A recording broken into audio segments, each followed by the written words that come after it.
Puji Tuhan, shalom Bapak Ibu. Shalom. Mari kita akan bersama-sama menikmati firman Tuhan hari ini di tengah-tengah suasana di mana dunia sedang dilanda peningkatan virus COVID-19. Kita terus-menerus selain kita berupaya untuk menjaga kesehatan, namun kita tetap diberi kesempatan oleh Tuhan untuk bersekutu bersama-sama. Ini adalah salah satu bentuk kemurahan Tuhan. Kita akan buka di dalam Kolose pasal yang kedua ayat yang ke-6 dan ke-7 sebagai landasan firman Tuhan pada pagi hari ini. Firman Tuhan pagi ini akan berbicara tentang bagaimana perlunya kita sebagai orang percaya untuk terus-menerus bertumbuh supaya kita menghasilkan buah. Kolose pasal yang kedua ayat yang ke-6 dan ke-7 kita akan baca bersama-sama 2, 3. Kamu telah menerima Yesus Kristus Tuhan kita, karena itu hendaklah hidupmu tetap di dalam Dia. Hendaklah kamu berakar di dalam Dia dan dibangun di atas Dia. Hendaklah kamu bertambah teguh dalam iman yang telah diajarkan kepadamu. Ya, baik saudara, hari ini kita bersama-sama mendengarkan firman Tuhan tentang bagaimana pentingnya kita terus bertumbuh supaya kita menghasilkan buah.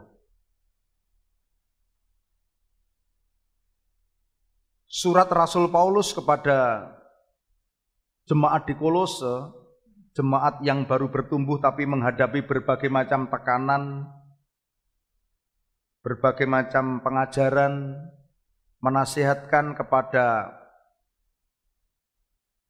jemaat di Kolose supaya hendaklah hidupmu tetap di dalam Dia. Suasana dunia yang penuh dengan kecemasan, ketakutan, berbagai macam prinsip yang sedang berkembang, materialisme, hedonisme, berbagai macam pengaruh-pengaruh menuntut supaya kita sebagai orang percaya tetap di dalam Dia, yaitu Kristus. Syarat utama dari orang percaya ketika dia ingin bertumbuh, yaitu tetap di dalam Kristus. Orang yang belum ada di dalam Kristus tidak bisa bertumbuh. Kenapa? Karena Yesus Kristus adalah dasar. Yesus Kristus adalah sumber dari kehidupan. Oleh karena itu kita bisa melihat bahwa di luar sana banyak orang yang kelihatannya mengalami pertumbuhan hidup. Tetapi di luar Kristus, firman Tuhan mengatakan kamu tidak bisa berbuat apa-apa.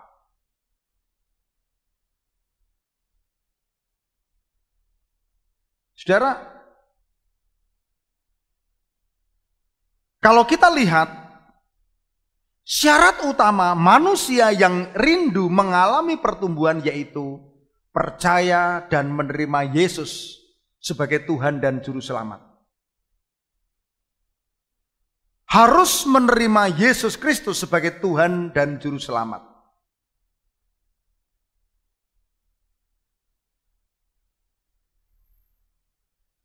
Masalahnya, tidak ada pertumbuhan yang sejati di luar Kristus. Tidak ada pertumbuhan rohani yang sesungguhnya di luar Kristus. Oleh karena itu, orang yang sudah menerima Yesus sebagai Tuhan dan Juru Selamat, maka dia harus menjadikan Yesus Kristus sebagai satu-satunya sumber dasar untuk bertumbuh. Kalau hal pertama ini sudah dilakukan, yaitu sudah menerima Yesus sebagai Tuhan dan Juru Selamat, ayat 6 berikutnya baru mengatakan, hendaklah hidupmu tetap di dalam Dia. Coba kita lihat ayat yang ke-6. Kamu telah menerima Kristus Yesus Tuhan kita. Kamu telah, ini menunjuk kepada orang yang sudah percaya. Orang yang sudah menerima Yesus Kristus sebagai Tuhan dan Juru Selamat. Ingat, ada dua orang Kristen. Ada orang yang sungguh-sungguh menjadikan Yesus sebagai Tuhan. Artinya, Yesus sebagai penguasa tunggal atas hidupnya. Bukan egonya, bukan dosanya, bukan ambisinya, tetapi Yesus Kristus yang menjadikan pengendali dalam hidupnya. Ini adalah orang yang sudah benar-benar percaya dan menerima Yesus. Namun ada lagi orang yang hanya menerima Yesus tetapi Kristus masih ada di luar kehidupan. Ini Kristen KTP. Agamanya Kristen, tetapi kehidupannya belum mencerminkan iman Kristiani. Oleh karena itu Rasul Paulus kepada jemaat di Kolose mengatakan, kamu telah menerima Kristus Yesus Tuhan kita. Lalu lanjutnya, kita baca bersama-sama, 2, 3. Karena itu, hendaklah hidupmu tetap di dalam Dia. Kenapa ayat ini penting saya utarakan, saya terangkan supaya kita mengerti. Orang yang sudah menerima Yesus Kristus sebagai Tuhan dan Juru Selamat mesti melanjutkan perjalanan iman berikutnya, yaitu apa? Hidupmu tetap di dalam Dia.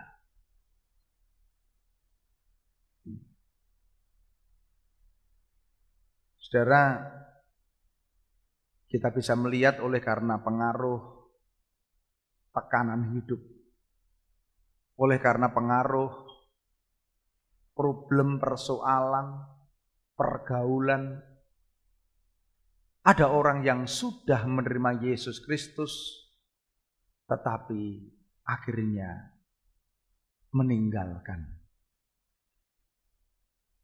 Tidak tetap. Saudara, kata tetap berarti tidak berubah. Kata tetap berarti tidak goyah. Kata tetap berarti konsisten.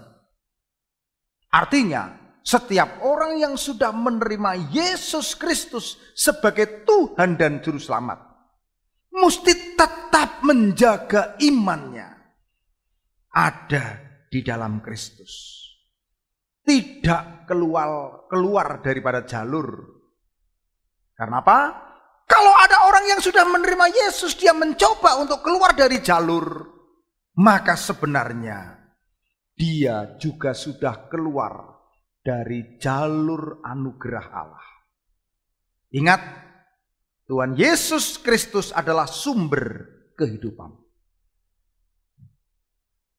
Kalau kita lihat dengan jelas sekali Yohanes di dalam Yohanes pasal 15 bahwa di luar Kristus kita tidak bisa berbuat apa-apa. Saudara,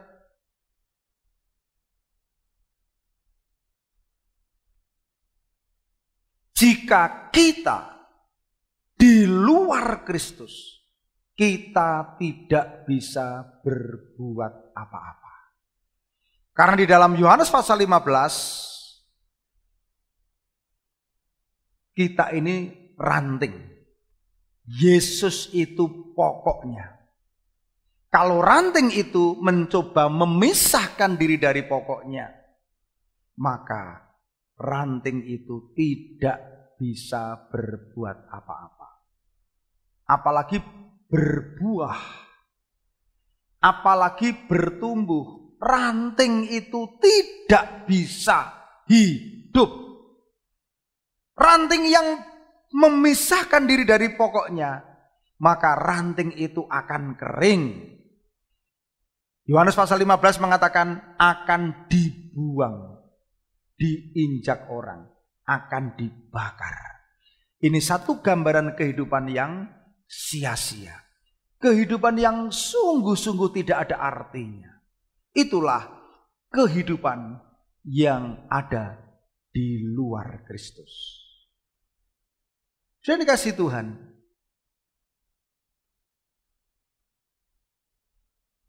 Kalau kita lihat di dalam ayat berikutnya, Rasul Paulus dengan sangat indah, ayat yang ke-7, Rasul Paulus mengatakan, hendaklah kamu berakar di dalam Dia. Rasul Paulus menggunakan sebuah gambaran tentang kehidupan pohon. Lalu dan dibangun di atas dia. Rasul Paulus juga menggunakan sebuah perumpamaan kehidupan seperti bangunan. Orang Kristen yang rindu bertumbuh, berakar di dalam Dia. Kata berakar, saudara tahu sendiri, tanaman yang hidup pasti adalah tanaman yang memiliki akar. Dan akar itu dapat menembus, mencari, mencapai sumber makanan, yaitu air. Orang Kristen yang rindu bertumbuh adalah orang Kristen yang sungguh-sungguh berakar kuat di dalam Kristus. Kekuatan pohon itu bergantung dari akar. Kalau akarnya ini akar tunggal, akar yang kuat yang menembus, maka dia selain kuat tetap berdiri tidak roboh. Pohon itu juga hidup dengan subur. Apalagi akar yang tumbuh di tepi aliran air. Sama dengan pemazmur pasal 1 mengatakan, yang hidupnya di tepi aliran air. Orang Kristen yang siap bertumbuh adalah orang Kristen yang hidupnya berakar di dalam Tuhan. Akar yang kuat, akar yang tembus kepada sumber air. Maka akan menjamin bahwa pohon itu tidak tumbang. Pohon itu bertumbuh. Pohon itu subur. Ingat saudara, ini pelajaran yang sangat dasar. Tetapi kadang dilupakan oleh orang percaya karena apa? Karena banyak orang yang sudah mulai dengan kehidupan dunia yang serba berubah seperti ini. Akarnya bukan lagi Kristus. Mungkin akarnya pengharapan kepada manusia akhirnya kecewa. Mungkin akarnya pengharapan kepada kepandaian diri sendiri akhirnya gagal. Mungkin akarnya adalah perhitungan-perhitungan diri sendiri akhirnya gagal. Saudara, pengharapan kepada dunia mengecewakan. Tetapi pengharapan kepada Tuhan seperti sauh yang kuat. Kapal yang memiliki sauh, memiliki jangkar yang ditambatkan kepada batu karang yang teguh yaitu Yesus. Tidak pernah karam. Oleh karena itu Rasul Paulus dengan jelas, setelah kita percaya menerima Yesus, hidup kita tetap di dalam Yesus. Lalu berikutnya berakar di dalam Yesus. Amin saudara. Dan dikasih Tuhan, Yohanes pasal 15 ayat 4 dengan jelas dikatakan, tinggallah di dalam aku dan aku di dalam kamu. Sama seperti ranting tidak dapat berbuah dari dirinya sendiri kalau ia tidak tinggal dalam pokok anggur. Demikian juga kamu tidak berbuah jika kamu tidak tinggal di dalam aku. Saudara, ini adalah satu pernyataan dari Yesus Kristus yang adalah pokok anggur yang benar. Bahkan di dalam ayat 7 dikatakan, jikalau kamu tinggal di dalam aku dan firmanku tinggal di dalam kamu, mintalah apa saja yang kamu kehendaki dan kamu akan menerimanya. Artinya, jika kita berakar di dalam Tuhan, maka kita sedang menambatkan hidup kita pada sumber yang tidak terbatas. Karena Tuhan adalah sumber. Jangan cari berkatnya, carilah sumbernya. Amin. Kalau kita cari berkat capek. Ya, kita mesti cari sumber. Sumbernya di mana? Sumbernya ada di dalam Yesus. Yang kedua dari ayat 7. Dari Kolose pasal 2 ayat yang ke-7. Hendaklah kamu berakar di dalam Dia dan dibangun di atas Dia. Kata dibangun ini berarti menunjuk kepada sebuah bangunan.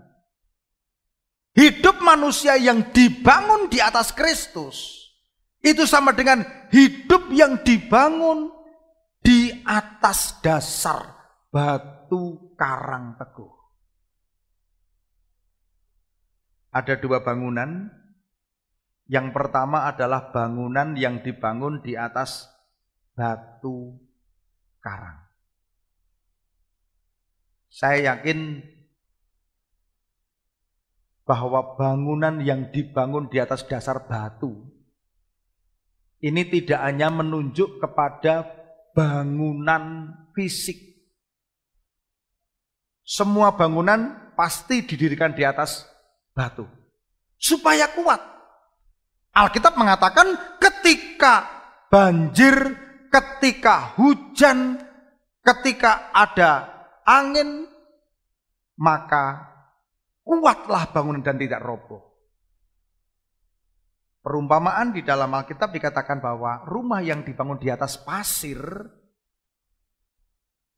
ini mengatakan sebuah bangunan kehidupan manusia yang dibangun di atas pasir, berarti dibangun di atas dasar yang mudah berubah.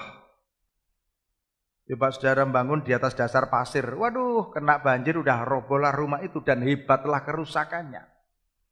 Saudara tahu, kehidupan yang dibangun di atas dasar yang mudah berubah, ini adalah kehidupan orang Kristen yang gampang roboh.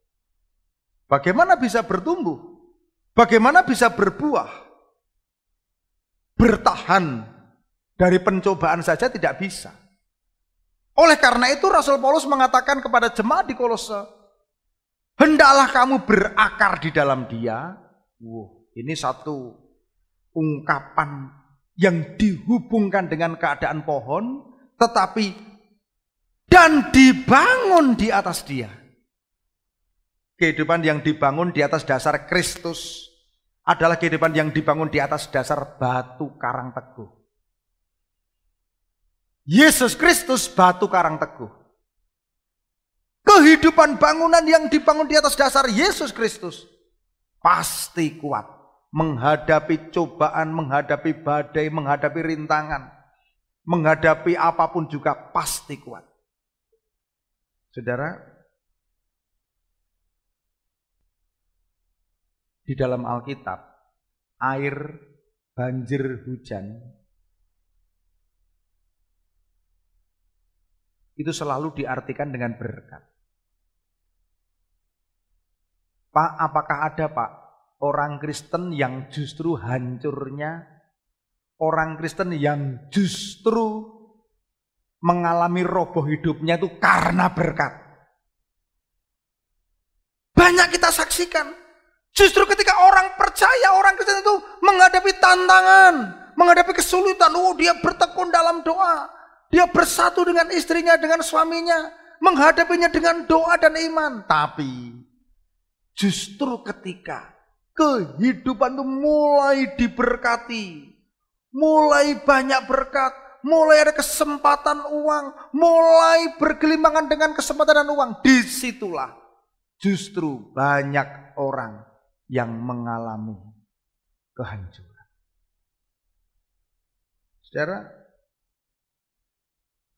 oleh karena itu Rasul Paulus dengan jelas mengatakan, hidup yang dibangun di atas dasar Kristus. Sekarang saya mau bertanya, bapak-bapak, ibu-ibu, adik-adik semua, bagaimanakah dengan hidupmu? Apakah hidupmu sudah berakar di dalam Tuhan? Apakah hidupmu sudah dibangun di atas dasar Kristus? Ketika hidup kita dibangun dan berakar di dalam Kristus, maka firman Tuhan mengatakan, dan hendaklah kamu bertambah teguh dalam iman yang telah diajarkan kepada kamu. Banyak hidup yang dibangun di atas dasar yang bukan Kristus. Akarnya bukan Kristus. Bukan bertambah teguh, saudara. Tambah lemah. Iman tambah lemah, tambah lemah, tambah lemah. Tambah menggerutu. Bersyukurnya semakin habis. Ya. Menggerutu. Tidak bersyukur. Banyak mengeluh. Ya. Kalau dulu lihat orang tuh adanya damai, senang. Sekarang lihat orang tuh bermasalah semua ya. Saudara, kalau udah mulai ngelihat orang kok, saya tuh kok mulai bermasalah dengan banyak orang, hati-hati. Kasihnya semakin kecil. Lalu kalau kita lihat orang berpikirnya kok negatif, ingat, hati-hati. Jangan-jangan engkau sudah bergeser. Hidupmu sudah bukan lagi dibangun di atas dasar Kristus. Hidupmu bukan lagi berakar dalam Kristus. Orang yang dibangun di atas dasar Kristus, orang yang berakar di atas Kristus, maka pasti bertambah teguh imannya. Amin. Saudara, oleh karena itu pertumbuhan rohani bukan hanya bicara tentang fisik. Ini juga bicara tentang bagaimana rohani kita bertumbuh. Sangat disayangkan sekarang dengan paham materialisme itu orang berpikir yang dihargai itu semua yang sifatnya material. Semuanya diukur dengan materi. Dan orang lebih mementingkan yang jasmaniah. Oleh karena itu banyak orang yang sudah tidak lagi mementingkan hal-hal yang rohani. Saudara, kekristenan yang sejati adalah kekristenan yang dibangun dari prinsip rohani dulu, baru yang jasmani mengikuti. Amin. Yang rohani dulu. Makanya firman Tuhan katakan, carilah kerajaan, carilah lebih dahulu. Carilah dahulu kerajaan Allah dan kebenarannya. Carilah dahulu, kata dahulu berarti prioritas. Carilah dahulu berarti prioritas kerajaan Allah dan kebenarannya. Artinya, hidup kita itu mesti memprioritaskan hal-hal yang rohani lebih dahulu. Prinsip dahulu. Coba saudara lihat orang ini sama-sama penampilannya, tapi beda di dalamnya. Bergantung dari apa? Bergantung dari prinsip-prinsip hidupnya. Yang satu jujur, berintegritas, yang satu menghalalkan cara. Kalau dilihat secara jasmani nggak kelihatan, saudara. Oh, sama-sama ramahnya. Jangan tertipu dengan orang ramah, saudara. Ya. Oh, sama-sama murah senyum. Jangan tertipu, saudara. Ini. Mungkin sama-sama berpendidikan, tetapi beda. Orang yang dibangun di atas dasar Kristus memiliki nilai-nilai kerajaan Allah. Hati-hati juga wanita-wanita, pria-pria yang sudah mulai bergumul dengan pasangan hidup.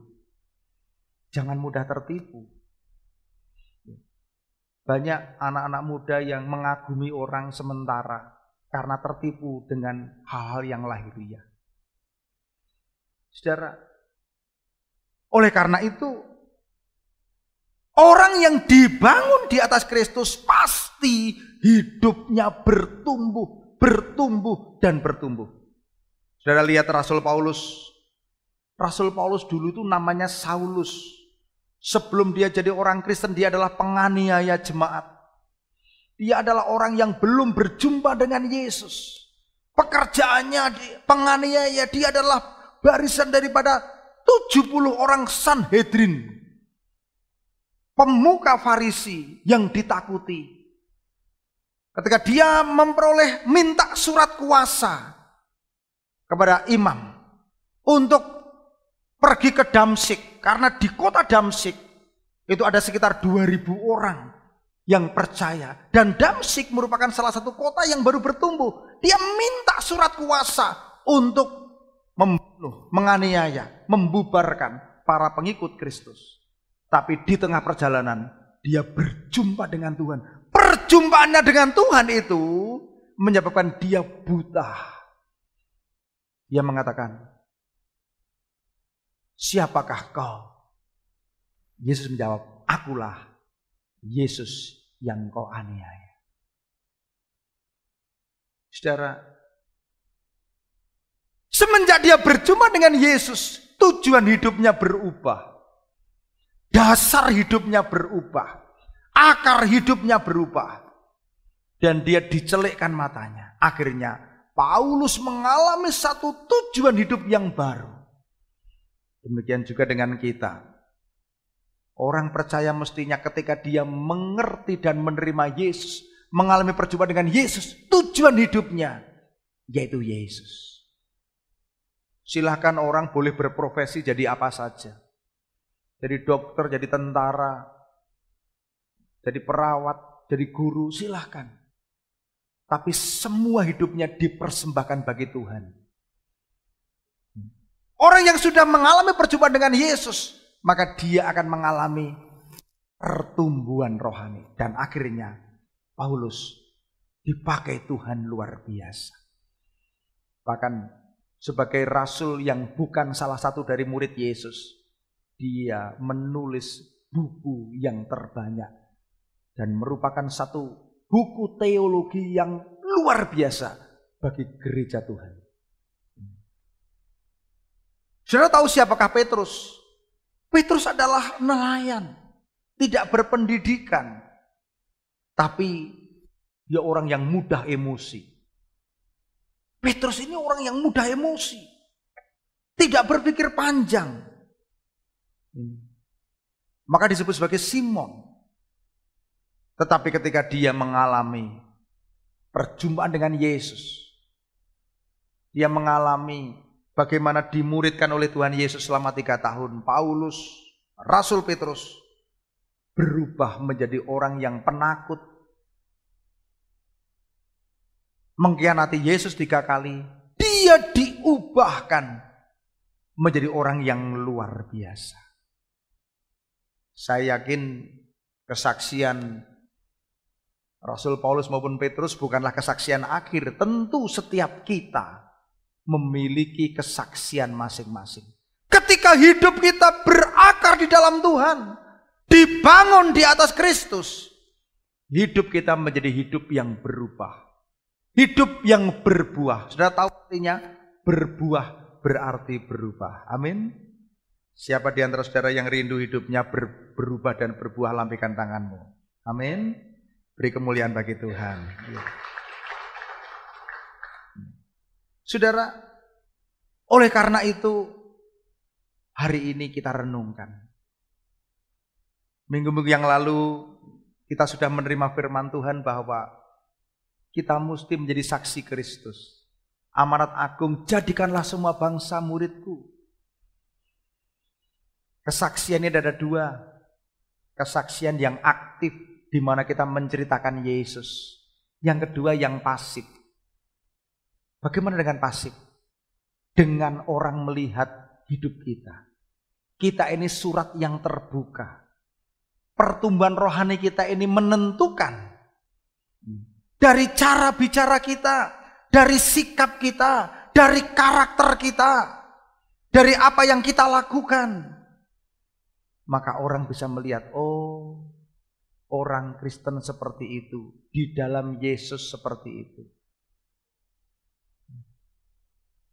Makanya jangan orang itu mudah menghakimi. Biasanya orang itu kan berpikir ya, cara berpikir yang dipakai untuk sekarang itu menggunakan cara berpikir 10 tahun yang lalu. Oh, dulu orangnya begini. Oh, dulu orangnya begini. Salah. Salahnya di mana? Setiap orang itu pasti mengalami pertumbuhan. Jangan kita ini mudah menghakimi orang. Setiap orang pasti bertumbuh. Ya. Sekian tahun yang lalu Paulus penganiaya. Sekarang dia orang yang dipakai Tuhan. Amin. 3 tahun yang lalu Petrus ini nelayan. Orang yang mudah emosi, tidak stabil. Bahkan di akhir-akhir bagaimana Yesus di atas kayu salib, dia mengkhianati, aku tidak kenal. Walaupun sudah diperingatkan nanti sebelum ayam berkokok 3 kali, kamu akan menyangkal aku 3 kali. Tapi tetap saja Petrus karena ketakutan dia sangkal. Tapi itu dulu. Setelah dia hidup di dalam Tuhan, setelah dia dipenuhi dengan Roh Kudus, oh, sekali berkhotbah 3.000 orang dibaptis. Perhatikan saudara. Saudara jangan mudah menerima penghakiman orang lain. Kenapa? Kalau saudara mudah menerima penghakiman orang lain, lama-lama diri saudara hakimi.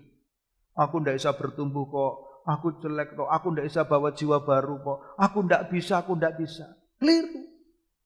Di dalam 1 Korintus pasal yang keempat, Rasul Paulus mengatakan, bagiku sedikit sekali artinya aku dihakimi oleh kamu, atau oleh seluruh pengadilan sekelompok manusia. Malahan diriku sendiri pun tidak kuhakimi. Kenapa? Saudara jangan pernah berkata, aku tidak bisa bertumbuh, aku tidak bisa merubah karakterku, aku tidak bisa berbuah. Keliru. Di dalam Kristus kita bisa berubah dan berbuah. Amin. Saudara, oleh karena itu, yuk hari ini kita mesti mengalami perjalanan anugerah. Ketika kita lahir baru, kita tidak cukup hanya lahir baru, mesti terus bertumbuh. Kenapa? Kalau tidak bertumbuh, firman Tuhan di dalam Matius pasal 3 ayat 10 mengatakan, kapak sudah tersedia pada akar pohon, dan setiap pohon yang tidak menghasilkan buah yang baik pasti ditebang dan dibuang ke dalam api.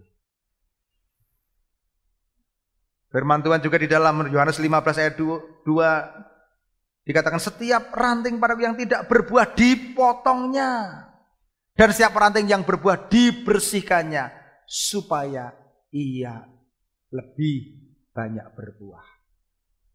Saudara yang pernah merawat anggur, saya pernah merawat anggur di depan. Yang tidak berbuah dipotong, yang berbuah dibersihkan. Saudara ingat, ketika saudara mengalami buah di dalam Tuhan, ya, kasihnya mulai bertumbuh, ya. Ada buah karakter, ada buah kehidupan, justru dibersihkan. Ketika kita mengalami beberapa hal, kejadian-kejadian membuat kita rendah hati, gampang minta maaf dengan orang, ya, tidak mudah salah paham dengan Tuhan, menanti-nantikan Tuhan, itu bentuk daripada pembersihan. Tanpa sadar banyak orang yang mengatakan ketika dia mengalami, aduh, aku itu sudah setia dengan Tuhan kok begini. Oh, ternyata Tuhan mengajar pada kita supaya kita bersyukur.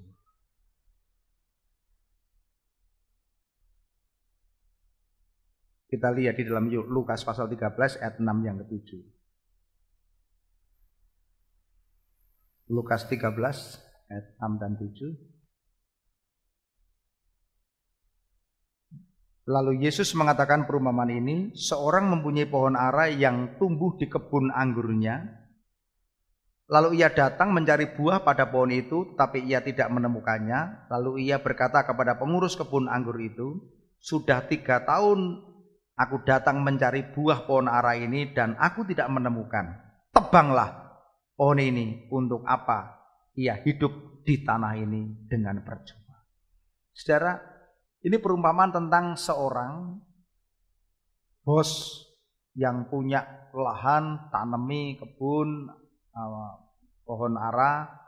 Dan ketika dia datang di situ, dia menemukan pohon ara udah ditanam 3 tahun tapi tidak berbuah. Lalu kepada pegawai kebunnya dia ngomong, tebang saja pohon ini. Sudah 3 tahun kok tidak berbuah. Untuk apa dia hidup dengan percuma? Kalau saya teliti dari bahasa lainnya, maka ayat ini mengatakan gini, tebang sajalah. Percuma saja dia ada di tanahku ini. Dia membuat tanahku jadi sempit. Artinya ngebabi gitu kan dalam bahasa Jawa. Ini pasti besar ini. Di sini hidup, tumbuh tapi tidak berbuah. Tebang aja. Ngebabai.